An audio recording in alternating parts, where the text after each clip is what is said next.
You probably will not ruin your life with one terrible decision. You will do it with hundreds of normal decisions that feel completely harmless. The job you accept because it is convenient, the person you stay with because leaving feels difficult, the skill you keep promising to learn next year, the nights you sacrifice because one more video does not seem important, the opportunities you avoid because you are afraid of looking inexperienced. None of these choices feels powerful in the moment. Then one morning, you turn 28 and realize something terrifying. The life you thought you were still choosing has already begun choosing for you. Your bills influence which risks you can take. Your habits determine how much energy you have. Your experience determines which jobs will consider you. Your relationships shape where you live and what responsibilities you carry. So why do the years between 18 and 28 carry so much power? And more importantly, what happens if you think you have already wasted them? At 18, life seems enormous. Almost every future still feels possible. You could become a doctor, an artist, an engineer, an entrepreneur, a teacher, a traveler, or someone who lives in a cabin and mysteriously makes money online. Most doors appear open. But by 28, something strange has happened. You may never remember closing those doors, yet many of them now feel much heavier, not necessarily locked, just harder to open. This is why people sometimes describe 18 to 28 as the decade that decides your life. But that statement is both true and dangerously misleading. Your life does not become permanently fixed at 28. There is no invisible official waiting beside your birthday cake with a stamp marked, "Future Approved." People change careers at 40. They discover love at 50. They return to school, rebuild their health, escape destructive situations, and create entirely new lives long after their 20s. So this decade is not a deadline. Its real power comes from something less dramatic. It is often the decade when temporary choices begin turning into automatic patterns. Imagine two 18-year-olds standing at the same train station. They have similar intelligence, similar opportunities, similar confusion. One enters train A, the other enters train B. At first, the trains travel almost side by side. The passengers can still wave to one another through the windows, but after several years, the tracks slowly separate. One person has developed a useful skill, the other has delayed beginning. One has found friends who encourage progress, the other has become surrounded by people who make every ambition sound embarrassing. One has learned to face uncomfortable problems, the other has become very skilled at escaping them. After 10 years, the distance between them can look enormous. But the distance was not created by one heroic decision. It was created by direction repeated over time. That is the first secret of this decade. Small choices become powerful when they stop being isolated events. Consider your brain. You may have heard that the human brain becomes fully developed at exactly 25. That sounds scientific. It is also an oversimplification. The brain does not finish construction on your 25th birthday and celebrate by switching on perfect judgment. Different brain systems develop at different rates. Development also varies between individuals. However, the systems involved in long-term planning, controlling impulses, weighing consequences, and managing emotions continue changing through adolescence and into young adulthood. One important area is the prefrontal cortex, located just behind your forehead. Think of it as part of the brain's planning and management department. It helps ask questions like, should I send this message? Should I spend all my money tonight? Will future me hate current me for doing this? Meanwhile, systems connected to emotion, reward, novelty, and social approval can be extremely powerful. So during early adulthood, many people receive more freedom, while their ability to manage that freedom is still developing. It is like being handed control of a powerful ship while you are still learning how quickly it turns. This does not mean young adults are foolish. It means these years contain an unusual combination: high freedom, high uncertainty, strong emotions, new responsibilities, and limited experience. That combination creates mistakes, but it also creates enormous potential for learning. The brain remains adaptable. Repeated experiences strengthen certain mental pathways. The actions you practice become easier to repeat. The situations you avoid can become more frightening. The challenges you survive can become evidence that you are stronger than you believed.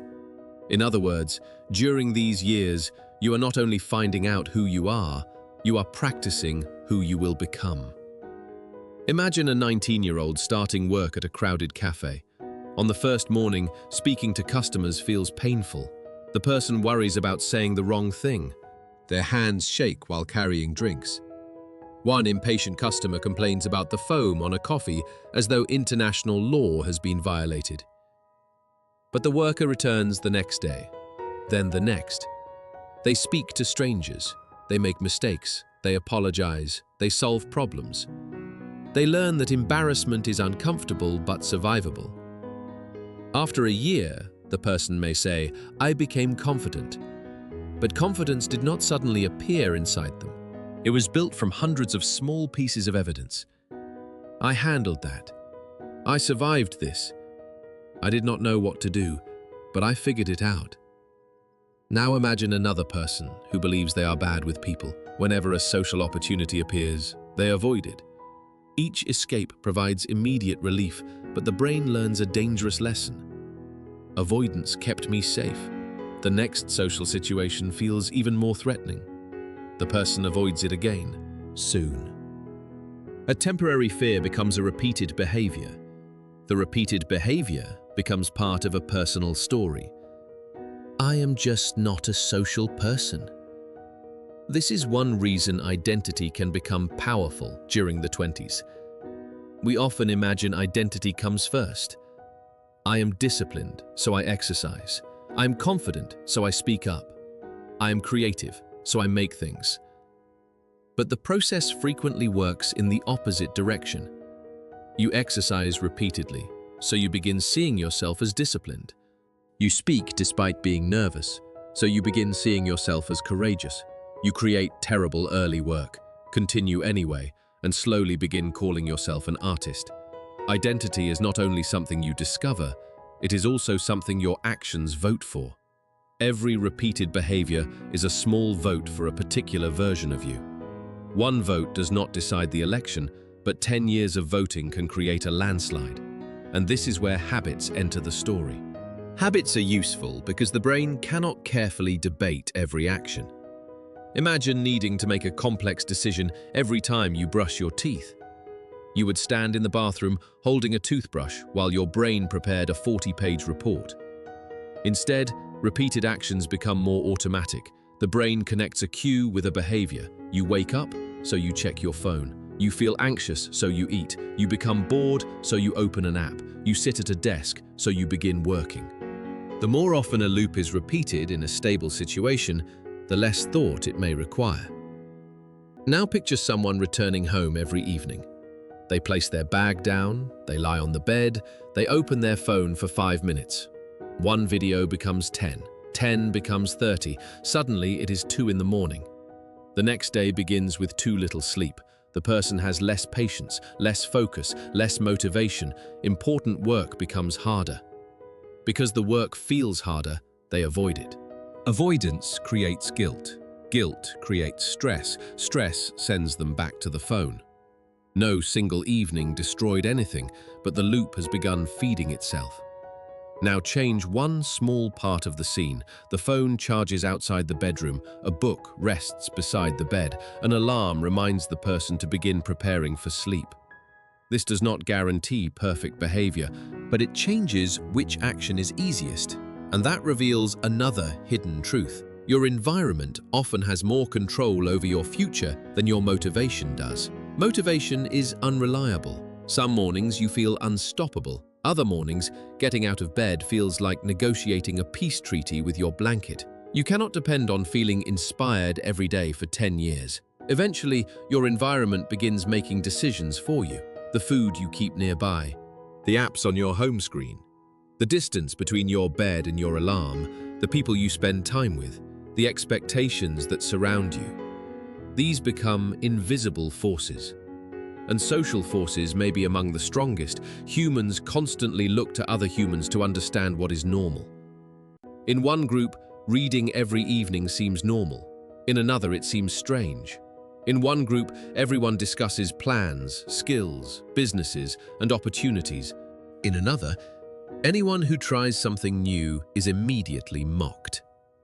This does not mean you must abandon every friend who lacks ambition. Friendship is not a business transaction. People deserve compassion during difficult periods. But you should notice what your relationships repeatedly reward. Do they reward honesty, responsibility, growth? Can your friends celebrate your progress without treating it as a personal attack? Can they warn you when you are behaving badly? Or does the group depend on everyone remaining exactly the same? A social circle is like a small climate system. Spend enough time inside it, and its weather begins to feel natural. But social relationships are only one reason this decade matters. The years between 18 and 28 often contain an unusually high number of first experiences. Your first serious job, your first independent home, your first long-term relationship, your first major financial mistake. Your first experience of being completely responsible for a problem that nobody else is coming to solve. Psychologists sometimes describe much of this period as emerging adulthood. It can involve identity exploration, uncertainty, instability, and the strange feeling that you are no longer a teenager, but not yet a fully established adult. However, this experience is not universal. For one person, 18 means university, travel, and experimentation. For another, 18 means full-time work and supporting a family. One person can afford several failed career attempts. Another cannot afford to miss a single paycheck. One has parents who can provide housing, advice, and useful professional connections. Another begins adulthood with debt, instability, discrimination, or major caregiving responsibilities. This matters because advice about your 20s often hides an unfair assumption. It assumes everyone starts at the same place. They do not. People make choices, but they do not design the entire world in which those choices are made. Luck matters, money matters, health matters, geography matters, family support matters, economic conditions matter. So when someone succeeds early, their success may include effort, discipline, and talent. It may also include opportunities they did not create. And when someone struggles, their struggle is not always evidence of laziness. The decade has high leverage, but having leverage is not the same as having complete control. Still, even when control is limited, direction matters. Learning one useful skill can change which opportunities become available. Finding one trustworthy mentor can prevent years of avoidable confusion. Leaving one destructive environment can allow healthier habits to begin. Saving a small amount regularly can create options later. Asking for help early can stop a temporary problem from becoming a permanent crisis. None of these actions guarantees success. They alter probability. Think of your future as a hallway filled with doors. You cannot control every door that appears, but your actions can influence which keys you carry. This becomes especially visible in careers. Early jobs do more than provide money. They teach you what kind of work you enjoy, what kind of stress you can tolerate, which skills people will pay for, how organizations actually function. They also connect you to people who may recommend, hire, teach, or collaborate with you later. At 20, accepting a particular job may feel temporary, but that job can influence your next job.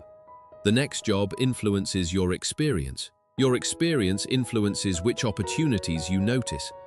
Soon, a temporary choice has created momentum, but momentum can work in several directions. Imagine two graduates entering the workforce. One graduates during a strong economy. Companies are hiring. They find a junior position, receive training, and quickly build experience. The other graduates during a recession. Companies reduce hiring. The graduate accepts unrelated temporary work to pay rent. Several years later, employers ask why they lack experience in the field. From the outside, the difference may look like talent or motivation. In reality, timing played a major role. This is why adults often misunderstand their own success. They remember how hard they worked. They may forget the door happened to be open, yet acknowledging luck does not make effort meaningless. Effort increases the number of opportunities you are prepared to use. You cannot control when the door opens. You can improve your ability to recognize it and walk through. But perhaps choosing the perfect career is not the most valuable skill of your 20s. Perhaps the most valuable skill is learning how to correct your direction.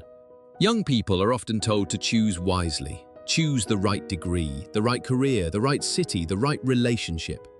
This creates the illusion that successful adults never choose wrongly. But almost everyone chooses wrongly at some point. A good life does not require perfect decisions. It requires the ability to notice bad decisions before they consume too much time. Suppose you spend 2 years studying a subject and discover that you hate it. Those years are not automatically wasted. You learn something important. The greater danger comes when pride forces you to spend another 8 years proving the first choice was correct. Humans dislike admitting that an investment has failed. We think, I have already spent this much money. I have already given this relationship 5 years. I have already told everyone this is my dream. This is known as the sunk cost trap. We continue because of what we have already invested, even when continuing makes the future worse. But distance traveled does not prove the destination is right. Sometimes, maturity means refusing to quit. Sometimes, maturity means having the courage to turn around. So why do choices become harder to change near the end of this decade? Because responsibilities accumulate. At 18, changing direction may affect mostly you. At 28, you may have rent, debt, a partner, children, professional obligations, or relatives who depend on you. You can still change, but each movement now shifts more pieces on the board. The door is not locked, it is simply heavier. That is the real meaning behind the claim that these years decide your life. They do not decide your worth, they do not decide whether you deserve happiness. They often help establish your defaults, how you react to stress, how you handle money, how you communicate in relationships, whether you approach problems or avoid them, what you believe is possible for someone like you. And defaults compound. A small positive pattern can produce more opportunities. More opportunities produce experience. Experience creates confidence. Confidence encourages action. The cycle grows. But negative patterns compound too. Avoidance reduces skill. Reduced skill increases fear. Fear produces more avoidance. Soon, the person is no longer fighting one uncomfortable task. They are fighting a system built from years of escape. However, this is where the frightening story changes. Systems can be rebuilt. The adult brain remains capable of learning. Personalities continue changing throughout life. People can alter habits, environments, relationships, and beliefs long after 28. Change may become more complicated. It may require managing responsibilities that did not exist before. It may demand more patience. But harder does not mean impossible. There is no scientific evidence that your future expires at 30. So perhaps the original statement is wrong.